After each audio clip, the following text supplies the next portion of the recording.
worked in a different kind of regulatory environment, really want to keep like health fund rebates and like all these kinds of things. They're worried if they don't have them, they won't get clients. But then there's this whole like, well, if you actually did an audit of your people, how many of them are actually claiming? Like, and it's like this really weird kind of time in the moment. So we're trying to, so maybe it is the right time to put it out there and start a revolution. Because if anything, it validates.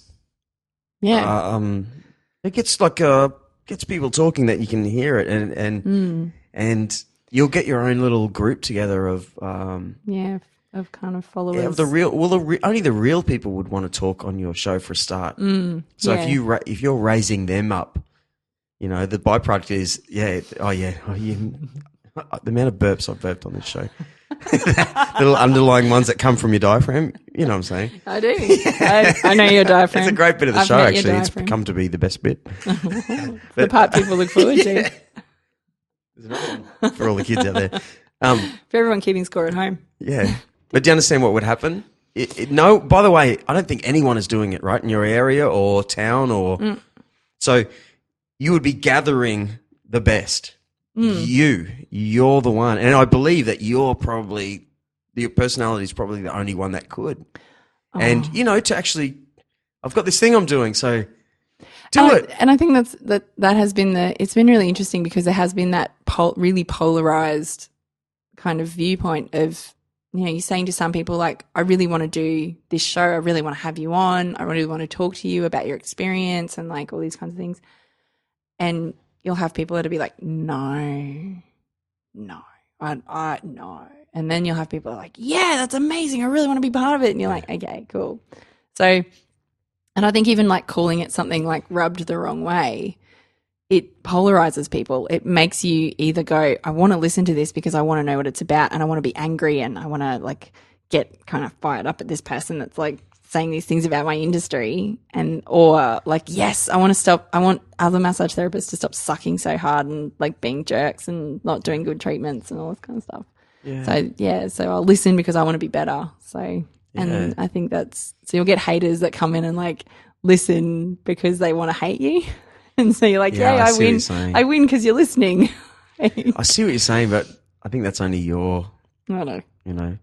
At the end of the day, you're just talking to someone. I got to put it out there first. Yeah. Well, I never know what's going to happen. You are just speaking. You're an industry expert. You've done that many hours that you know what you're doing. I think so. No one can judge you on that. No. The people that come on your show, what I've learned from this stuff is that the people that get on my show, the good ones are the ones that want to tell the world about what they're doing too.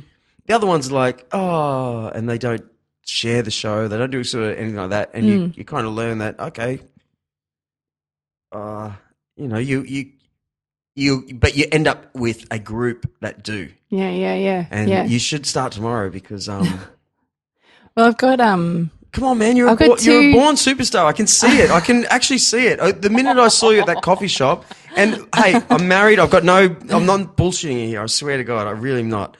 I always say you're attractive and all that sort of stuff. You know that. But I'm not, trust me, when you see a bubbly personality, you're made for something, you know what I mean? You're made for, and not a lot of, I could take you out in the street now and I'll show you a bunch of people who aren't made for it. Yeah.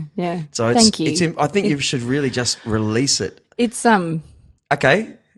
Let's talk about deadlines. I've got two interviews to do tomorrow. Cool. So I've got an out of industry expert, and I've got an in-industry expert I'm talking to tomorrow. So great. I've got your interview, Ronsley's interview.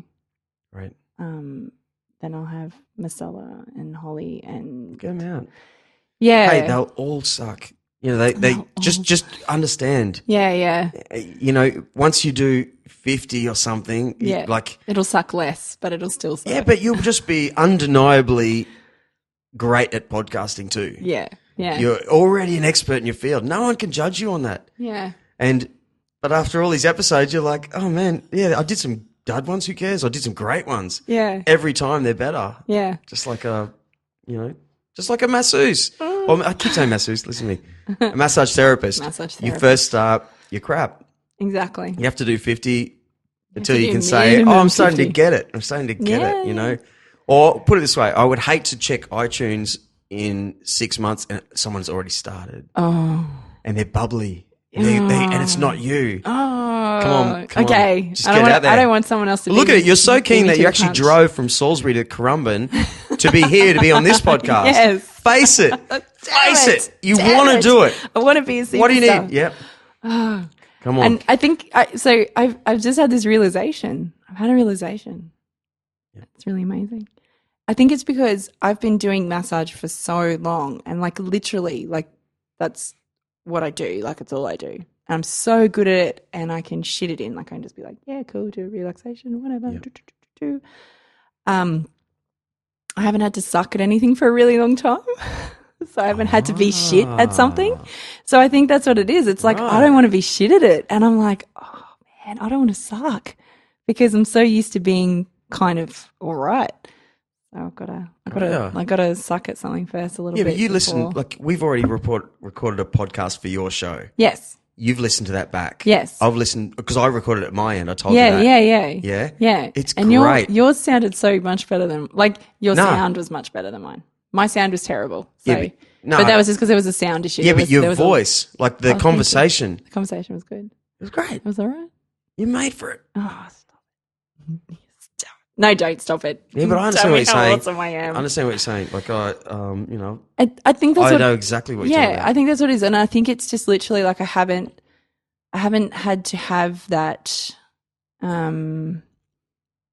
try and fail because I mean, I had like a spectacular fail where my business failed and all these kinds of things. And so it's good for you. Yeah, it was a pretty shit year. Thanks. Yeah, but it's good for you. Yeah, thanks 2011. You'll never do that again. Fuck off. I hate 2011. Yeah. I can die in a fire. Slip in the shower and have nobody find it. Yeah. Yeah, it started with floods in January and then cancer and like all the things. So it was horrible. Wow. Yeah, it was really awful. You had cancer? No. Oh, someone No, else. my mum had cancer. No. She's okay now? No. Really? No, she passed away. Yeah, it was really That's shitty. heavy. Yeah, it was really shitty. How long did it take? She was diagnosed. She was formally diagnosed with stage 4 of like bone cancer. So it was basically like is that bad? That was really, 4. Is that 4? Right? There's no stage 5. So heavy. Yeah, it was heavy. Did she? Can I ask a weird question? Did she miss the stage? Like, did she? Is there any leave it to? Oh, she was done anyway. No, right? no. So it was really weird because the oncologist that she went and saw was like, "Oh, so you've had breast cancer or something before?" And she was like, "Yeah, no, I had nothing before." And so it was really kind of out of nowhere. It was like just being punched in the side of the face, like boom. Wow. And what year? That was 2011. Yeah. So my original business was in Fairfield in 2011, and that went underwater. Oh yeah. Yeah, you might remember it from the floods. I was partying really hard that night. It's true. We all were. Anyway. So my business premises was fine, but a lot of our clients went underwater or had to move out of Fairfield because they had no power, like blah, blah, blah, all these other things. So our business was struggling from the get-go. And then in February, cancer, all the diagnosis, and I had a little baby and and I was just like, you know what? I quit life. Yeah. So I kind of quit and closed my business down, and I had a choice between looking after my mum with cancer or trying to keep my business afloat. And I was like, I picked my mum. Yep. Seems like a pretty, no-brainer.